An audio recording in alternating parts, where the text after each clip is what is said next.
Hello and welcome to Reawaken the Girl Within. Happy International Day of the Girl. Today is 11th of October, International Day of the Girl. And we are here to celebrate women, to celebrate girls of all ages and all backgrounds. I'm really excited so this is the fifth session of our Reawaken the Girl Within. We've had an incredible couple of days. If you haven't checked out those sessions, please go ahead and do so. So in this fifth session, which is the second from last session, always saving the best for last, I'm delighted to welcome the co-founder of She Network, Joy Leng. Joy Leng is a positive psychologist and a well-being coach. And today we'll be exploring self-compassion and strength. I'd love to welcome Joy onto the screen. Thanks for being here and thanks for joining us today. How are you, Joy? Thank you, Laura. I'm good. I'm feeling good. This strengths with self-compassion is not often talk about topic, and is one of my favorite topics. So thanks for indulging me too. I thought you'd be the best person to talk about this because this has been something that we've talked about pretty much the entire time I've known you. And so I thought it would be great to just talk about strengths and how that comes in together with reawakening the girl within. So thanks so much for being here. Maybe let's start with, reawakening the girl within. Tell us a little bit about you, about the girl within the little Joy. So, well, my beginnings, the girl was not so happy, not such a happy girl because I was adopted. So it was a bit of a more of a traumatic childhood that I had. I was adopted and I was not informed, or it was not explained to me. So when my young mind finally joined the dots together, and I interpret it as all children would. I interpret it as it was my fault, and I interpret it as like, oh, I must be that unworthy and unlovable. That's why mommy gave me up. So that became, unfortunately, my identity for the next 30 years of my life. That was the main story that I claim as my own, through no fault of anyone. It was only when the pain and the burden of carrying this story became overwhelming, and it is a limiting story. And I decided that I'm going to take full responsibility for my own healing and empowerment. That was when things start to change for me, and help me to be who I am today and to do the work that I do today. So I think we we may or may not have a happy little girl when we were young, but the power of the now is always here. So you can use the power of the now to make changes, to awaken the girl within. Thanks, Joy. And I think that's so powerful, right? Because sometimes when we think of reawakening the girl within, we think it's always about, if you had maybe a happy story all along the way. But I think it's really tapping into the part of you that is vibrant, creative, adventurous. I think it's finding that fearlessness, that audacity that little kids have, and I think that's really what I would love to have women unlock throughout these sessions. And so having this story that you decided to kind of switch and to take ownership of your narrative, ownership of your story, and to live a more empowered life. Where did you learn that from? Did you have maybe role models or mentors who showed you, or was that something you figured out on your own?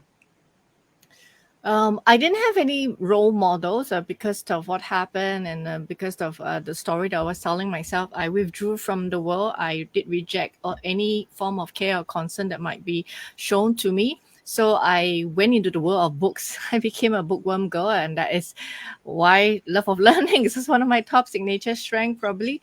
So I seek comfort in books, but I think I was blessed with a very inquisitive and a very curious mind, and always asking why and how. I think that really helped me. My mind, the nature of my mind was probably like my salvation in the early years, where I was always seeking, I was actively seeking for solutions to heal and to ease my own pain, because I had no role models. So do you have any books or any people that maybe really helped you during that time that might come to mind, or even recently? If you're talking about a child, when I was young, not really, but the books that I seek comfort in is like Eddie Brighton, Jackson 5. Those were my salvation. So it was not anything like it's not anything that's like so-called self-enriching, but it was comforting for a child who was lonely and had no friends and withdrew inside. So when I was a child, those were my salvation. And then as I grow younger, wow, see, yeah, you Yes. reawakened the girl with it. As I Yes. matured, I started to have, of course, as the mind develops, then I started to have more non-fiction books. I got very obsessed with it, and I think till today I am still very obsessed with it. Although the kind of books that I read has evolved through times. It started with more like self-help, motivational books like Anthony Robbins, Robert Kiyosaki. Those were, I guess, my first phase of self-development, and then it moved into more life coaching, psychology kind of book, and then it went into positive psychology, psychotherapy, and energy modalities. So I think, yeah, I've really gone the whole path, the whole circle. Yeah. So tell us about positive psychology. So you are a positive psychologist. So what does that mean, and how is it different from like the traditional psychology, the way that people might understand it? So positive psychology is a very new concept. It's only like maybe a decade old, and it is thanks to Dr. Martin Solomon that we even have this concept. So positive psychology, in short, is basically just a scientific inquiry about what help us to flourish, what is great about us. So it is the scientific study of human flourishing, and it is like a applied method to optimal performance and living. Psychology itself, because we've been through wars and we also have a negativity bias brain. Our brain is wired for negativity because in the past, when we had to live in the jungles, this is what helped us to survive.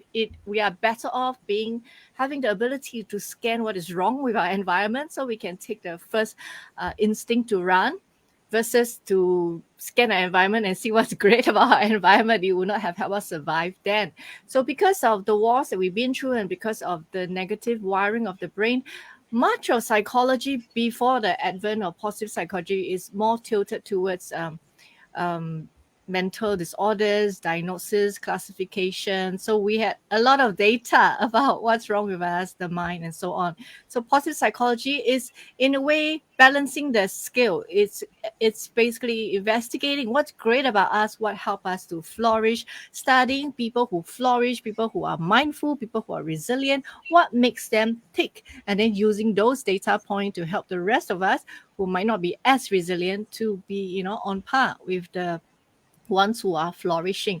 So that is a big difference between psychology and positive psychology, and that is also why after I took my degree in psychology and I discovered PP, which is positive psychology in short, I got very excited.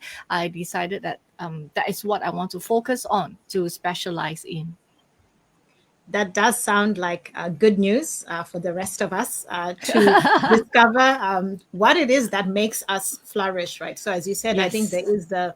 there is the part of it where it's important to understand the disorders, the mental illnesses, but I think it's also just understanding what does it mean to be happy, right? What does happiness look like? What do happy people do well? So Yes. that we can actually learn and begin to practice some of those things that maybe we might have thought for a long time, they are just born that way, but maybe there are certain Yes. skills that we can learn to apply in our own lives so that we can all flourish. So I love that. And so along the way, as I said, you talk a lot about strengths. So how did that come along the way? Was that part of positive psychology? How did you encounter this concept of strengths? Yeah. Positive psychology is a broad umbrella. That's how I see it. It's like this huge giant tree. And it has many branches. So lots of topic that we are very interested in, especially in this pandemic where well-being has suddenly become a priority for many people. A lot of the topics they're interested in is probably also falling under positive psychology. So it's like a broad umbrella. It has mindfulness, it has resilience, it has well-being, it has emotional intelligence, and so on. So what attracted me to positive psychology when I was in my education was when I first learned about the concept of post-traumatic growth, PTG, concept created by Dr. Martin Salomon. I was very smitten by the idea, because all of us know what is PTSD. All of us, even the layman on the street, understand this term, PTSD, post-traumatic stress disorder. But how many of us have actually heard of this other term, right, which is post-traumatic growth? Very few of us. But it is, to me, equally, if not more important than the concept of PTSD. It is the idea that you can be better, stronger, because of the so-called bad things that happen to you in life. And we just take a moment and think about that. That is just going to radically reframe everything that you have ever thought about all the bad things that you have encountered. I was very taken by this concept, and then when I try to draw relevance to my own life, I understood, and I could see that, oh yeah, PDG is real and it is applicable in everyone's life. So it's what you focus on. So I was very drawn to this, and that was the thing that got me diving, like really paying full attention to positive psychology and trying to decide if this is what I want to focus on. So it was the post-traumatic growth. The other two concepts that were the game changer for me in PP, where I decided I'm going to go all in, was strength and self-compassion. Self-compassion, because it's such a untouchable topic in Asian cultures. I think we don't really talk much about that. We generally, I feel, we live in a suck it up society. If something happened to you, you should just, that sucks, suck it up, life goes on. We are not given space, and it is not normal. It's not okay to be not okay, right? And we see our parents, our mothers doing that, right? They just march on because that is our mentality. So to be able to find a place where self-compassion is taken seriously, there's even scientific research behind it, that was a turning point for me. And I guess also because my own personal healing journey was at that point when I was also exploring self-compassion.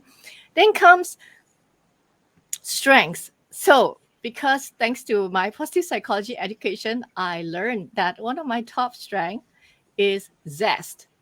So it should be no surprise that a topic like strengths would be very highly energizing for me. So I was very smitten by it. I loved how empowering people are when they when I help them to discover their strengths and activate their strengths, how they are so energized, happy, whether it's individual or even a team strength training. When I see people zest up, I'm even more fired up because that's my top strength. So it's a perfect good fit for me. Strengths development, empowering people with their strength.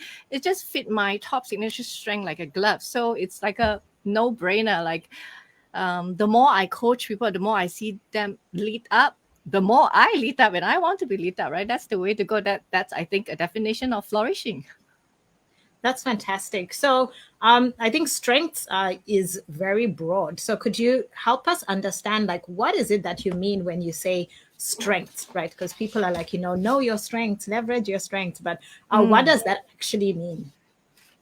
So strengths, I think I want to keep it simple for this conversation. So I think strengths, you can just consider these 3 points. First is strength comes naturally to you. Obviously, here I'm talking in particular about character strength.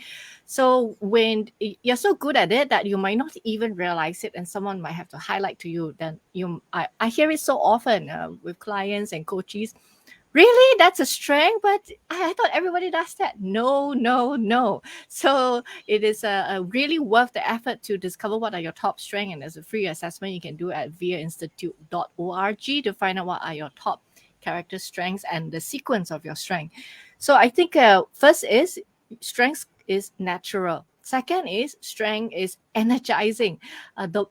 It does not make you tired. The more you do it, the more energized you are, which is like why I'm doing strength coaching, because it energizes. Perfect match with my top strength.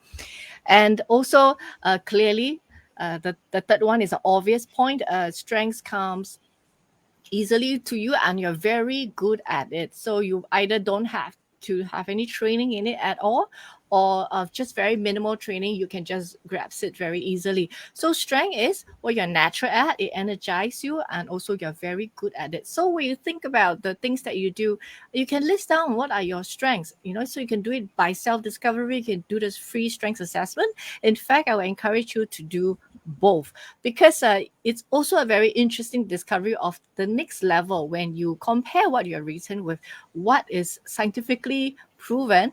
What are the differences? What are the similarities? That is a very fun way of discovering the best aspects of yourself. So I guess as you're speaking about strengths, I'm wondering, are we born with it? Like, is it something that comes naturally? Is it something that is developed, right? Because then there's this idea of nurture versus nature. So maybe people in a certain environment become strong at certain things, but some people, even despite the environment, seem to flourish with certain strengths. So where do strengths come from? Well, that is always the million question, isn't it? People are always, oh, am I born with it, or is it a skill? So I want to highlight that yes, obviously in your DNA, your parents would have blessed you with certain things, right? So you would have certain inclinations towards a certain way of being or certain behavior. But I want to highlight there is a lot of power in the environment, in the how you respond. So if it's just the way that genes works is if certain things activated, it's like, for example, unfortunately, not sure if I am being the bad news bearer, but the reality is we all have cancer cells, right, in our body. Every one of us have. But are you activating those cancer cells in your environment and with the way you're responding to it? So likewise, we can have something, the possibilities of something, but it's about always coming back to how you are responding to it. And here I want to share one quote by Bruce Lipton that I think is very beautiful. He says that just like a single cell, the character of our lives is determined not by our genes, but by our responses to the environmental signals. So I think what is more important than what is given to you is your own response. And that response is your responsibility, your response ability. So if you're able to respond with your strengths, by tapping your strengths and activating that for peak performance, for your own well-being, that's when strengths become real. It is the benefits that manifest in your life. So I think we shouldn't be focusing on, oh, whether am I born with it or not, because there is a certain fatalistic energy about it that I don't like. I think that we all have the power of the now. And once you know your strength, that awareness is potential power that you can turn things, in your favor. So I think it's all a matter of asking the right question and knowing the best aspects of yourself. Take the free assessment and find out. So on the link on the screen, I am showing viacharacter.org. I believe Nice. that's where you can take the free character strengths test to be able to assess yourself and to actually find out what are some of those things that come naturally, the things that energize you, as Joy has shared. So do take that test, and we would love to hear just what you find out about yourself. Just put that in the comments. So one of the things that I think during the time that I've known you, of course, I love being the guinea pig, the experiment. And so we actually have done some of my own tests in terms of like strength profile. And I wonder if you could maybe talk about how can we apply some of these strengths, right? So it's like, now that I know my strengths, and one of the things I found very interesting with that was like the learned strengths, and then the strengths that come naturally, and then overusing your strength. Like, I had no idea you can overuse a strength. So could you could you talk about that? Like, you can be so good at something that it can possibly become detrimental to you. And I think that's an important conversation to have that I think we often aren't aware of. Mm. Yes, it's tend to shock people that, oh, there's such a thing as overusing my strength, but it's good, right? So that is I guess a very natural first reaction. But if you carefully think about it, yes, of course there is such a thing as overusing anything. If you look at all your favorite superhero movies, they don't overuse their strength, because when they actually do overuse their strength, what happened actually is disastrous. It's disastrous. So you have to be mindful, and I think you need to be discerning when, how to use your strength, and in what quantity. So I like to, when I teach strength coaching, I like to use the analogy that you are the DJ of your life. We all have our own unique blend, unique combination of superpowers. Someone else might have the same sequence of superpower as you, but you will be expressing it and exhibiting it very differently in real life, also based on your interest, your inclination, your culture, and so on. All this plays a factor. So it's like you have your different strengths. So it's just like the DJ who's mixing, right? Not every song is the same template. Just this is fine for every song, right? It doesn't, every song you have to shift, you have to change, then the sound becomes music and it's not noise pollution. Likewise with your strength, knowing how to say your top strength is spirituality and learning and social intelligence. How do you mix it in a different situation? Strength of honesty, a very interesting strength. Definitely you can relate to, if someone overused their strength of honesty, what happened, right? Probably not good. Maybe in a certain situation, it's better to increase your strength of social intelligence and taper down a little bit of the honesty strength and blend it together to make a situation work and to achieve your desired outcome. So yes, there is such a thing as overusing your strength. So there is also such a thing as, some people consider, if you overuse your strength, becomes a weakness. So yes, in some ways. And Laura has also mentioned something about strengths being energizing and not energizing. So here I want to highlight that I work with two strengths assessment, because they measure different things, and that's why I enjoy combining them. I think there is an amplified effect.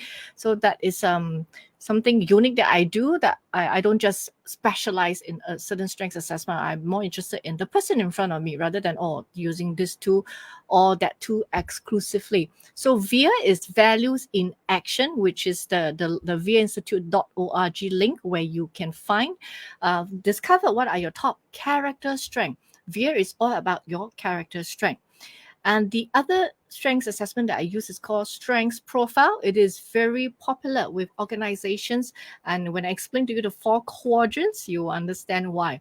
So Strengths Profile is not about character strengths. It measures 4 different categories, which are the realized strengths, unrealized strength, learned behavior, and weaknesses. So you notice there's a very interesting category called the learned behavior. There's quite a lot of gold in this category.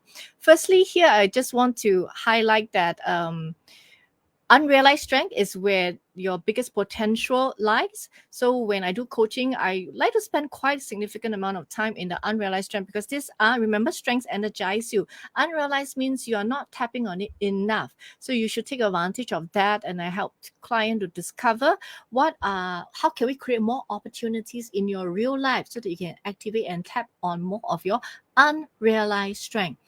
Now, the learned behavior is a very interesting category that is one of the reasons why I appreciate strengths profile, because you won't find it in even other strengths assessment that's out there in the market. But I find it really makes a lot of sense to me, and it could be a game changer for someone.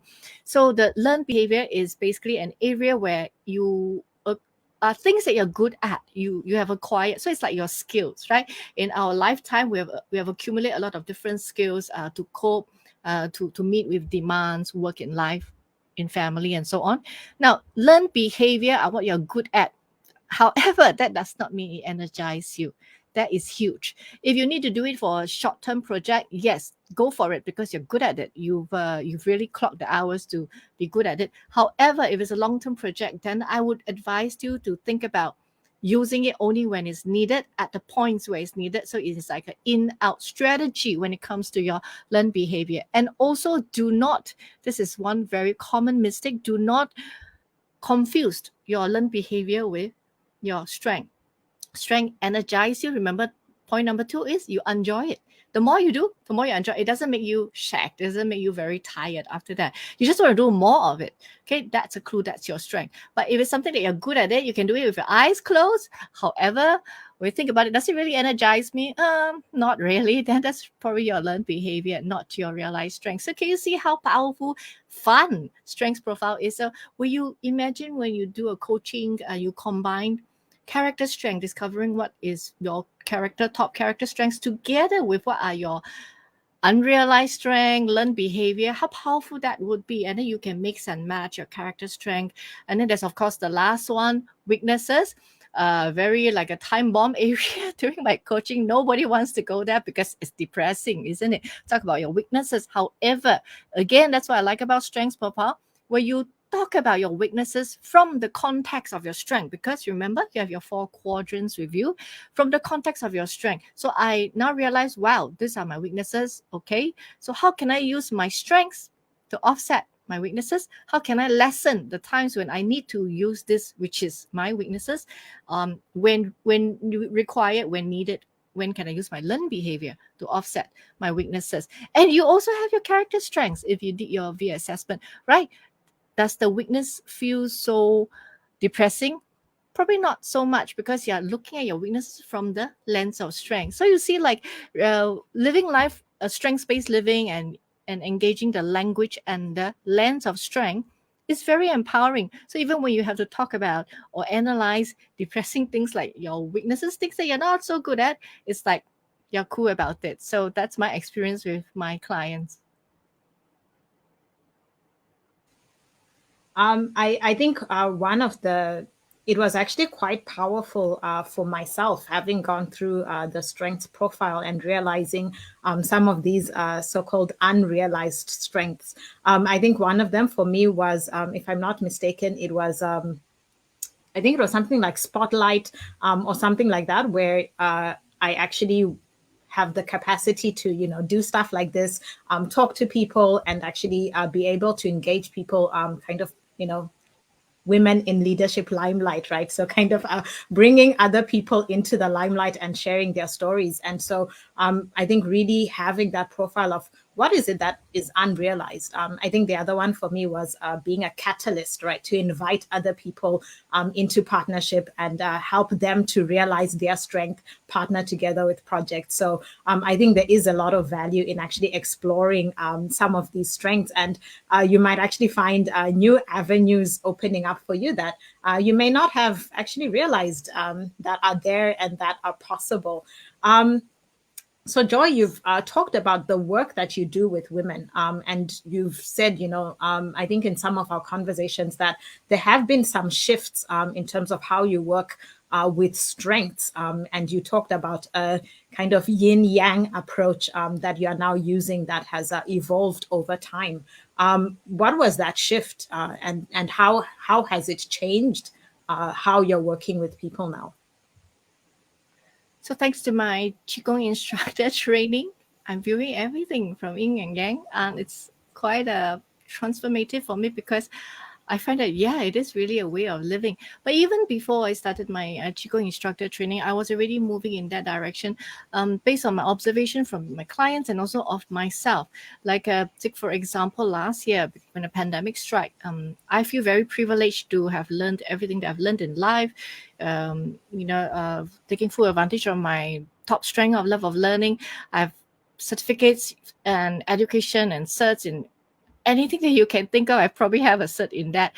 So I felt a sense of responsibility to translate those hate knowledge into, actual information that can help people in our time of crisis. So because of that, I launched so many Facebook Live shows last year, doing psychoeducation, with positive psychology, and so on. I was tapping on my strength of zest. If you would play along with me now and start practicing using the language and lens of strength, my top 3 signature strength is curiosity, love of learning, and zest. So I was really activating full force my strength of zest to do those Facebook Live. I have Facebook Live like almost 6 days a week. It was insane. At some point, I burn out. I totally burn out. So what happened here? I overused my strength, right? So that's when I was so exhausted because some people find it shocking because they say, "Oh, you look so natural on Facebook Live," and so on. But actually, that's like being in the limelight and all that is actually a learned behavior. It's not my strength. It does not energize me. It was a skill that I learned well, so I know how to present myself. But I'm an introvert. I'm a bookworm girl. Remember, I'm quite happy being left alone with my glass of red wine and books. So for an introvert like that to do 6 days of Facebook Live every week. So of course, at some point it's going to be game over. And it came. I was totally burned out. I had such a phobia of Facebook Live for many months after that. It's only recently that I recovered. And so I really learned the hard way and from myself. And it was a very humbling lessons for me as a strengths coach. And that was when I realized, wait a minute, right? Something is off here. It's not complete. And so that was when I went into soul searching. I did a 2 days of Vipassana retreat for my birthday. And it was really a huge blessing. I learned so much about myself, and also the Cartesian wheel came from the meditation retreat. So it almost felt like a gift. I was gift with that knowledge. So that was also when Cartesian wheel has mindfulness, self-compassion, character strengths, heart-brain coherence, body-mind coherence. So that was when at the end of the retreat, this came to my head, and I just put it on a sticky note. I put it on my bedside table, and I totally forgot about it because, after 2 days of silent retreat, there's lots of things you need to catch up in your life and family and so on. So it was left in my bedside table for several days, and I ignored it until at one point I picked it up. And I was feeling very curious about the whole thing. Strengths and self-compassion. I was staring at a sticky note, like, oh, how does it work? Because it's not instinctive, isn't it? Nobody will associate these two together. But the more I sit with it, the more I meditate on it, the more the whole Cartesian will start to make sense to me. And I was like, wow, so powerful. So that was when I realized, when I reflect on myself. And that's what I did, isn't it? I back off. I said, okay, no more Facebook Live. I'm exhausted taking care of other people's well-being. I lost mine along the way. I took a step back. That was my action of self-compassion. And because I did that, I was able to be balanced. I'm now able back to Facebook Live, and I'm happy about it. I'm not terrified of it. So I realized that, wow, so it shouldn't be just all strength. And also during the pandemic, I noticed if you are type A, I'm a type A. Type A are going to overuse their strength in a time of urgency because we don't know what else to do, and that's what we do. We push, type A, push, and so many of us are type A. So I think you need to learn. I think living is like not just a skill. Living is an art, isn't it? So it's the art of the yin and the yang, when to push, when to pull. So when you need you have a goal, you need to use your strength because that is the most efficient way to achieve your goals, and that's where you get your highest ROI. However, we are not robots. So I guess this also the other key takeaway that I have from my own personal analysis is that we are not robots. So stop behaving like we are a robot. If you keep using your strength, you overuse it, you use it continuously, there is no pause. You are a robot, isn't it? But you are human. We are all humans. We have feelings. We need rest time. Mother Nature creates such that we need to sleep 8 hours a day. Why? Because we need time out. So it's the same concept, right? Life is circular living. But when you just use strengths and you ignore everything, you suppress the parts of you that is not strong, you deny, maybe are even shameful, feeling ashamed of it, then you're living linear. But life, if you observe Mother Nature, is circular. There's a time to activate yourself, to bloom, mature, and there's a time to die, right? Because if you don't die, you cannot be fertilizer and have another new list of life. So it's about circular living. So I think the yin and yang here that I've accomplished, that I decided that moving forward, this is my Cartesian framework, is knowing when to use your strength to achieve your goals, get the ROI high, knowing when to back off, rest, forgive yourself if you made some mistake, and do whatever you need to nurture yourself. So that is the yin of that is the yin of self-compassion, being able to do that, knowing when to do what, and not like charging all the way. You're not a robot, you're a human. So I realized when I coach clients strengths with self-compassion, it's a more powerful transformative model framework, and it is also very sustainable. And so for myself, that's also naturally how I live my life now. Also, always asking myself, okay, how am I feeling right now? Checking in with myself. I feel a bit exhausted. Actually, okay, time out. That means the body and the mind is saying, hey, time for some self-compassion. So knowing how to nurture yourself, how to self-regulate yourself, that's a powerful tool. You want to talk about resilience, you want to talk about flourishing. I think this is the tool. Learning when to use your strength, learn to time out, and give yourself compassion, give yourself space.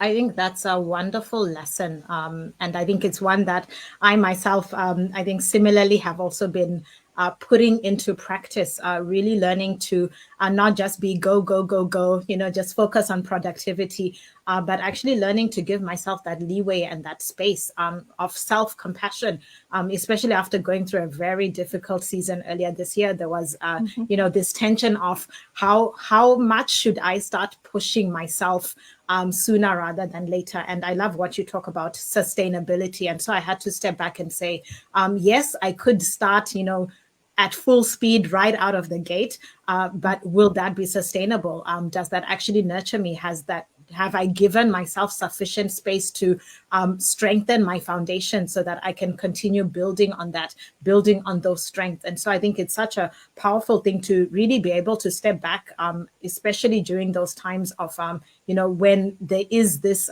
tension between, yes, you do need to be productive. There are goals that you need to achieve, but at the same time, as you said, it's cliche, but the whole we are human beings, not human doings, and so just kind of learning to sit with being.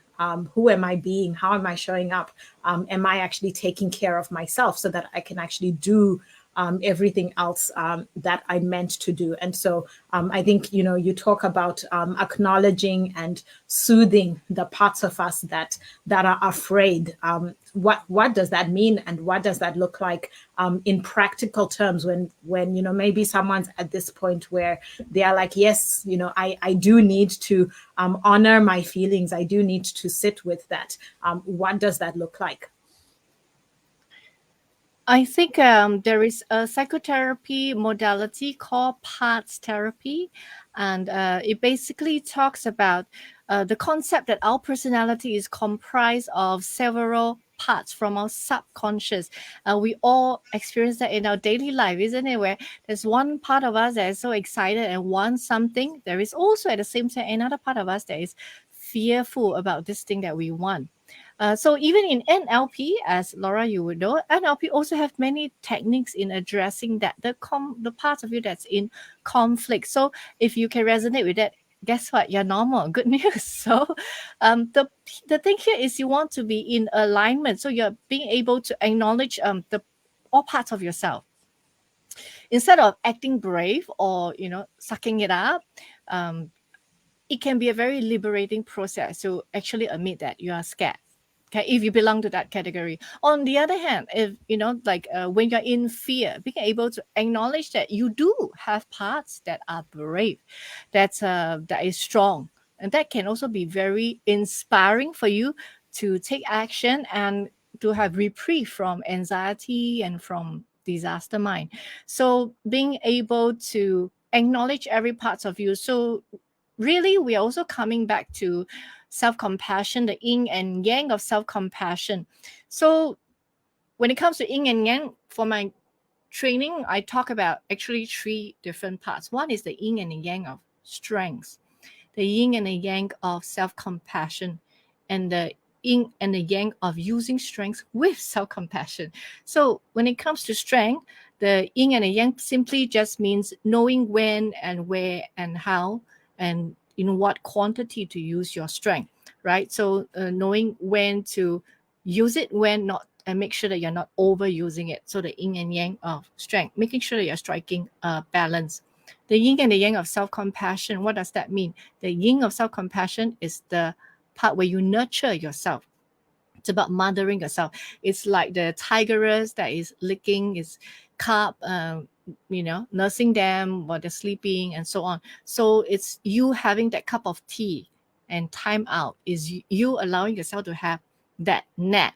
Okay, so it's the nurturing part, being able to nurture, also taking care of your inner child. So that is the yin of self-compassion. The yang of self-compassion is the fierce part, the protective part. So here is where the lioness is charging out, they're attacking the predators because her babies are in danger. So the yang of self-compassion is you activate the part of you to take action to protect yourself because your well-being is being violated or some boundaries are crossed. So that is the yang of self-compassion. So knowing when to have the yin, when to have the yang of self-compassion. So a very good question to ask yourself right now is, okay, when I think about self-compassion, to begin with, how would you rate yourself from 1 to 10? 1 being I'm not compassionate to myself at all, to 10 is I'm compassionate to myself at all time. Where are you right now? So that is the first question. And then the second question would be, okay, so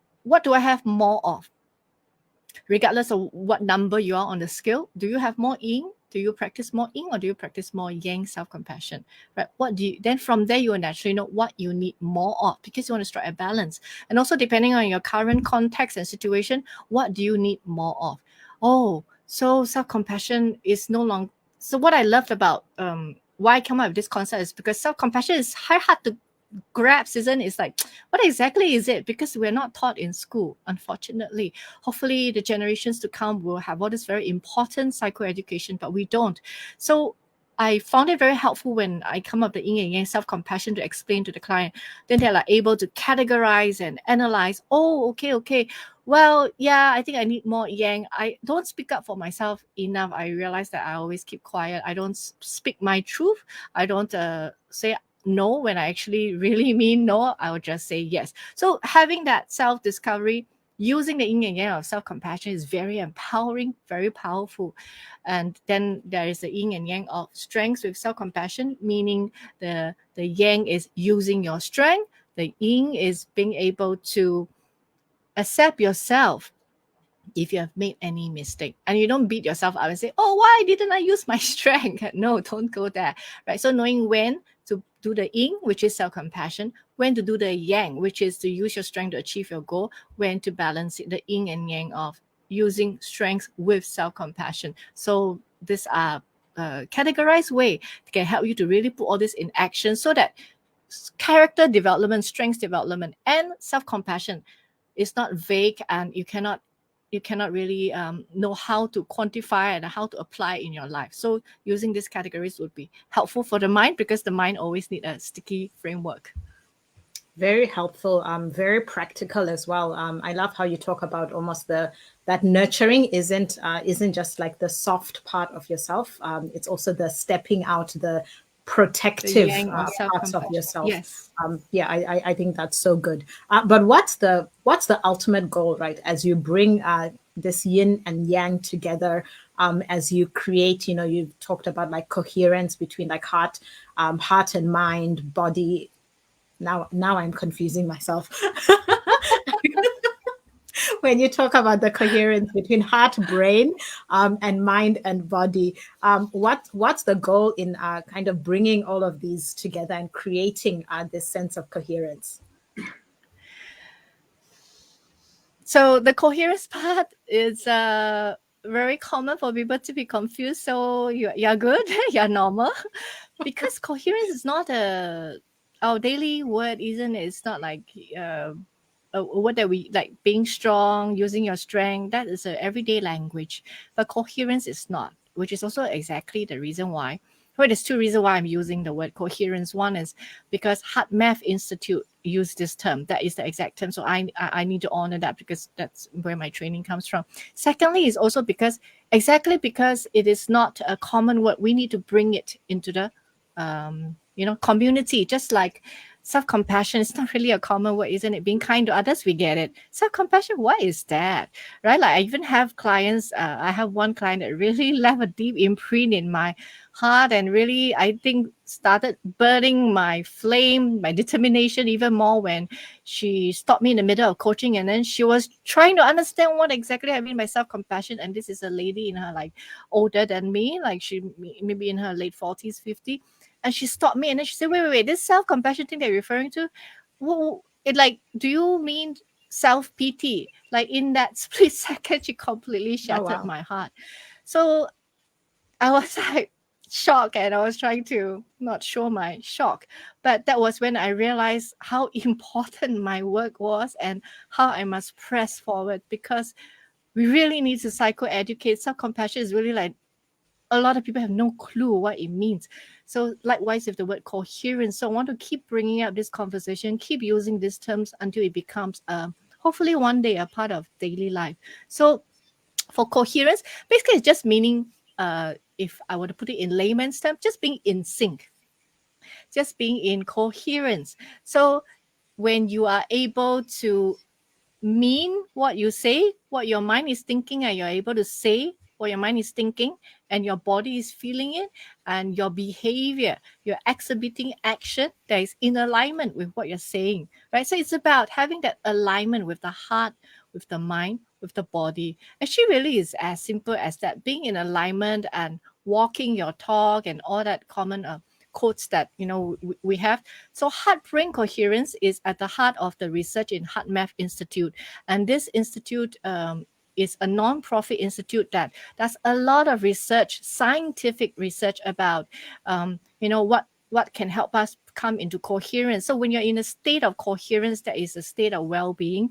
That is when you are in the parasympathetic system, which is the rest and digest system, which we are not in often enough, because most of us, because of the pandemic, the perpetual stress, and maybe even the stress from work from home, a lot of us are in perpetual stress state. We are in perpetual low grade fight or flight state. That is not good. Firstly, you are in the fight or flight state. Your body cannot process, cannot digest, cannot heal. So if you're having tummy ache, stomach challenge, headache, definitely you are probably in the sympathetic nervous system. You want to switch to the parasympathetic nervous system, which is rest and digest system, and you want to stay here as often as you can. So one easy way is to just take slow inhalation of 6 count, exhalation of 6 count. So in Heartation framework, what I teach is place your hand on your heart. Is especially helpful if you are kinesthetic and you need to have that bodily sensation. So place your hand on your heart and then just inhale for 6 count and exhale for 6 count. Do that for 5 minutes. And it's really as simple as that. You'll be surprised. Your heartbeat will slow down. You are then shifting into the right nervous system that can help your body to digest and rest. Because when you do something as simple as this breathwork technique, you are telling the brain, using the body to tell your mind, hey, it's safe. We're okay.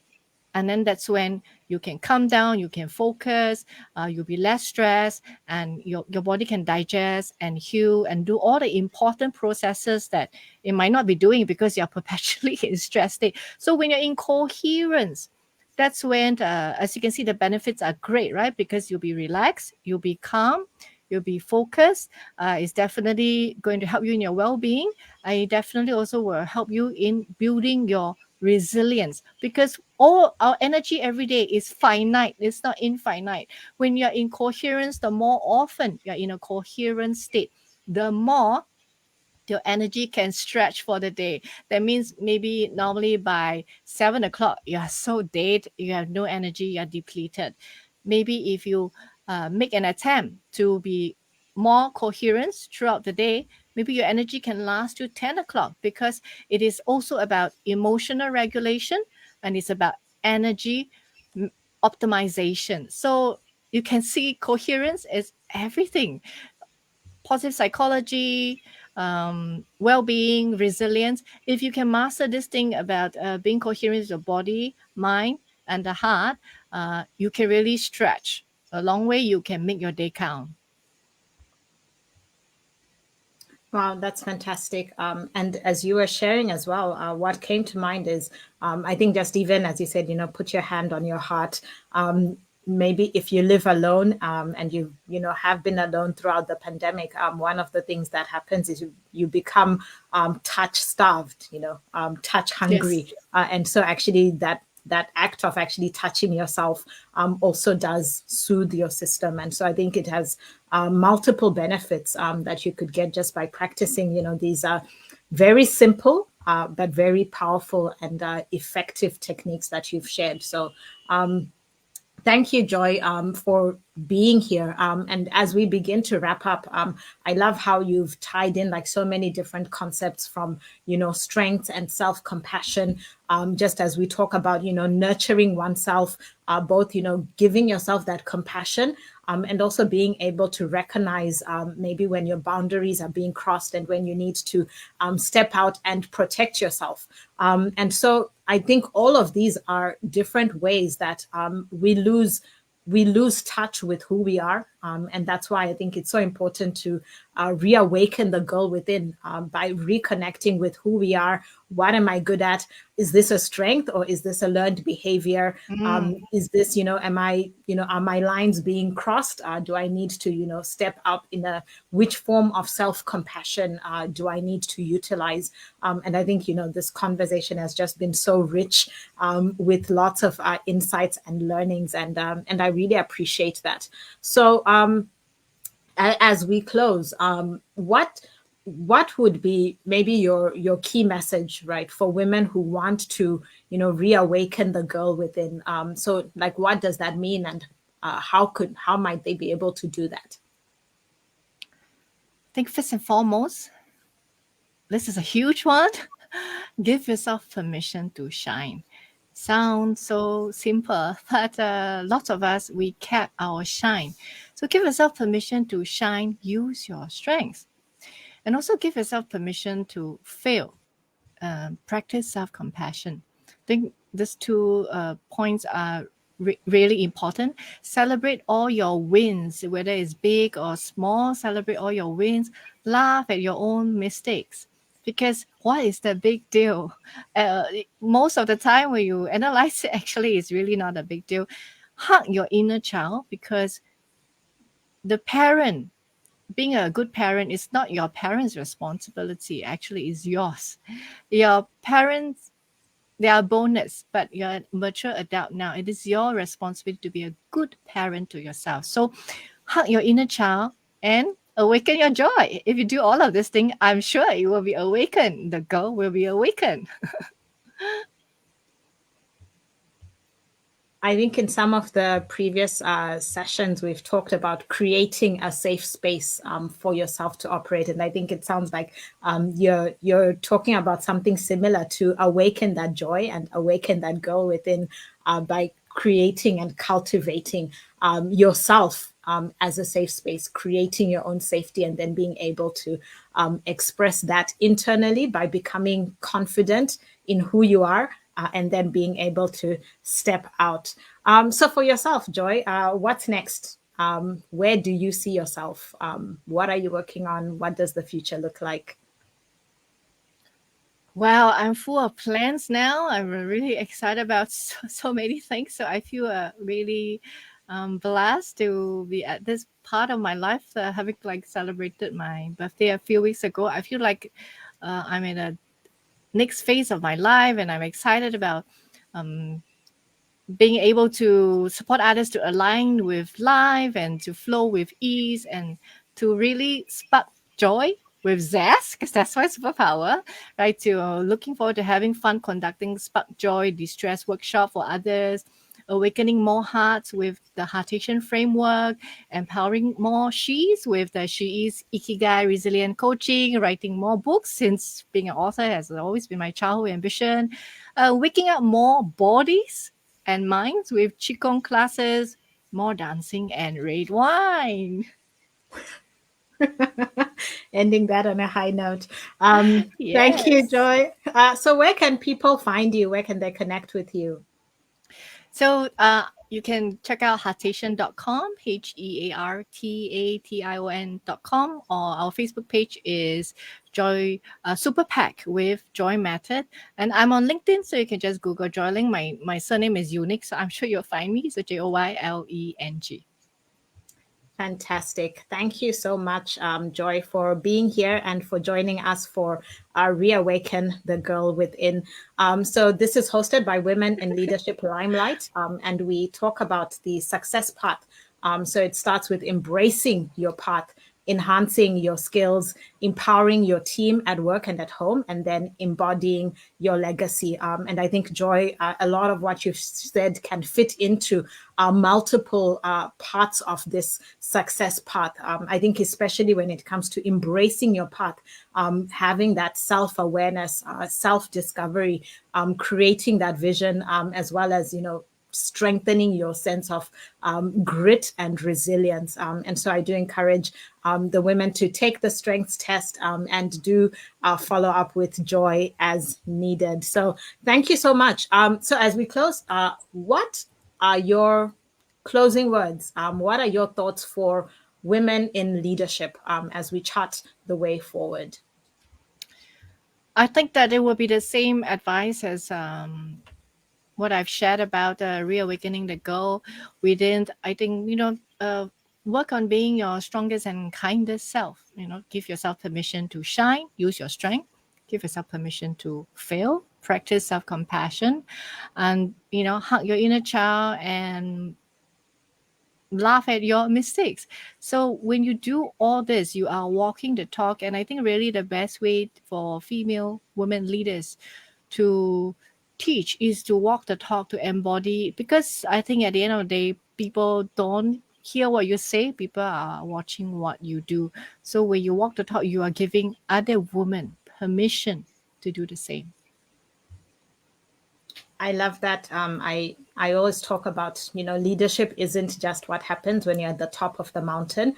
It is every single step that you're taking as you're growing yourself and demonstrating that in every single part of your life. So thank you, Joy, for joining us here as we celebrate the girl within, as we celebrate International Day of the Girl.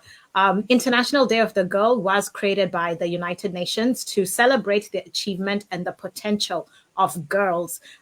It aims to highlight and address the needs and the challenges that girls face, while also promoting girls' empowerment and the fulfillment of their human rights. So thank you, Joy, for being here, for sharing how we can unlock that potential for girls of any age and at any stage of life. I look forward to having you in more conversations together, both on Women Will and She Network, Strength, Happiness, and Empowerment. So thanks so much for joining Thank us. you, Laura.